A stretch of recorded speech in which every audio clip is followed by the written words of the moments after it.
My name is Zach, and for a long time, I thought my problem with money was discipline. I thought I just wasn't trying hard enough. That if I were more focused, more motivated, more serious, everything would finally click. So I did what most people do. I watched more videos, read more advice, downloaded budgeting apps, promised myself this time would be different. And every time it didn't work, I blamed myself. I told myself I was lazy, weak, bad with money.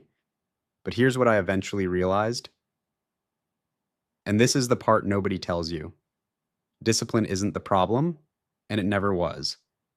Most people misunderstand what discipline actually is.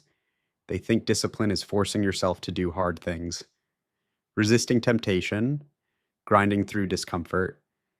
But discipline doesn't exist in a vacuum. It depends heavily on the environment your brain is operating in. And when your finances are tight, when money is constantly on your mind, your brain is not optimized for discipline, it's optimized for survival. When you're under constant financial pressure, your brain is playing defense. It's scanning for danger, looking for problems, trying to avoid pain, bills, the next paycheck, unexpected expenses. Your brain isn't asking, what's the best long term decision? It's asking, how do I make sure nothing goes wrong right now? And that changes everything. This is why motivation advice feels so useless to people who are struggling, because motivation assumes you're operating from a neutral mental state, but you're not.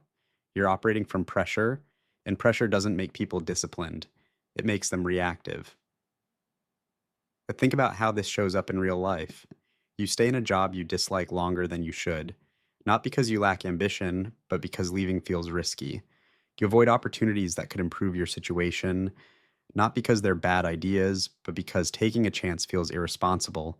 You say yes to things you don't want to do because saying no feels unsafe. Yeah, not socially unsafe, financially unsafe.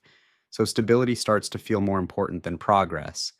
And when stability becomes the goal, wealth building starts to feel abstract, like something other people do, something people talk about online, but not something that applies to you.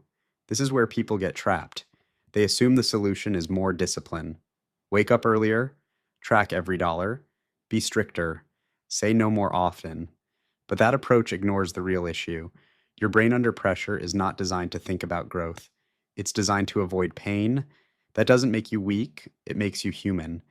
This is why so many people feel stuck even when they're doing everything right.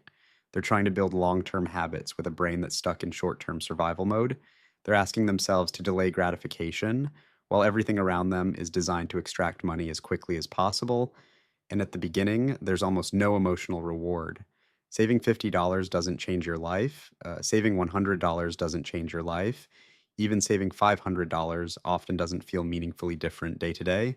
So eventually, your brain asks a very reasonable question: what's the point? Here's the uncomfortable truth: most people don't fail at money because they lack discipline. They fail because they never escape constant financial pressure. And as long as that pressure exists, discipline will always feel fragile. And this is why the first phase of money, the phase nobody likes to talk about, matters so much.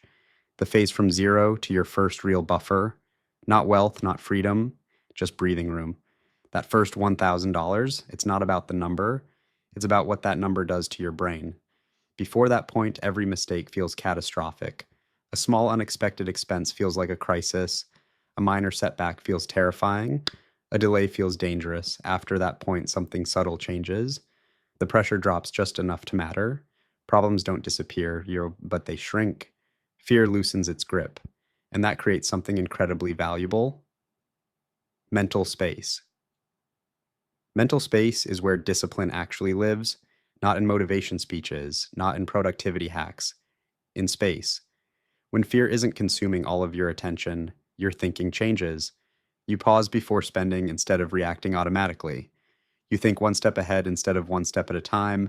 You start asking better questions, not just, can I afford this, but is this actually helping me move forward?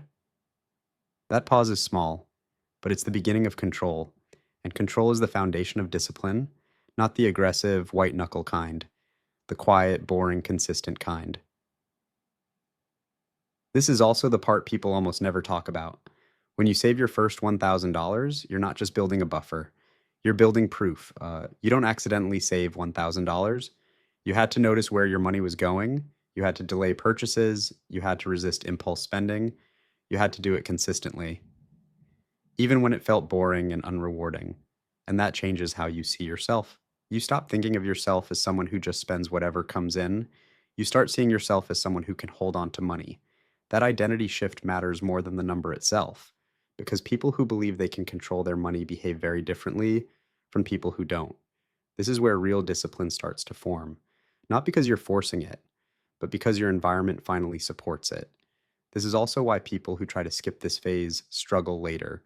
They jump straight into investing, they chase strategies, they optimize spreadsheets, but they never build emotional stability around money.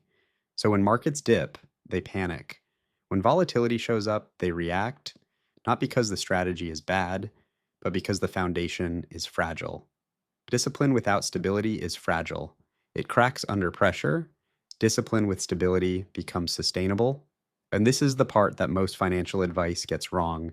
They tell you to act like someone who already feels safe, but you don't. So the advice doesn't stick. Once you understand this, everything starts to make more sense.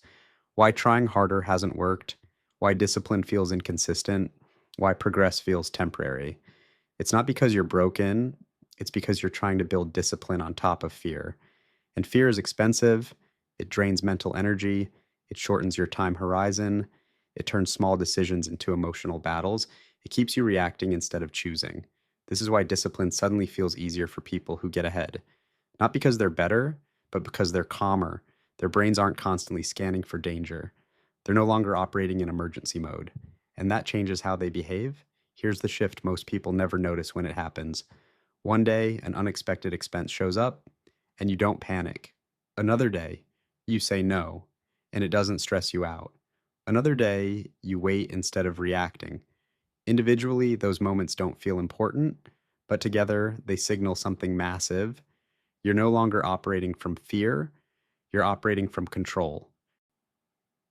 So if you've been telling yourself that your problem is discipline, if you've been blaming yourself for not trying hard enough, pause. The problem was never discipline. The problem was pressure, and pressure doesn't get solved by trying harder. It gets solved by building stability.